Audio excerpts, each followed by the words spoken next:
tiêu rồi anh mi dừng rồi có đặt tần lê đấu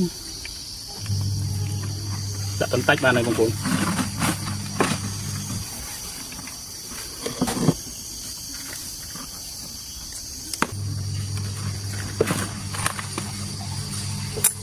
bò luôn cuốn wow wow wow rồi một tí tí bao nhiêu mình tí cà ho mình đặt đấu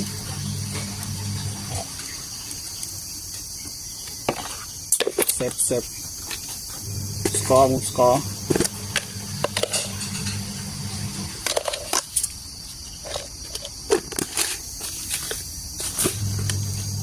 xào súp bóng của xào súp đặt trơn ngành trơn súp wow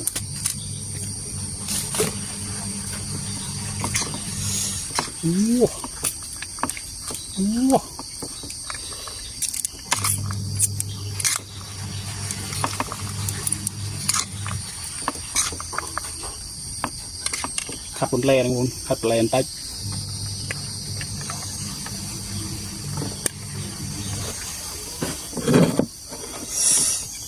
kim chi ngành vậy nè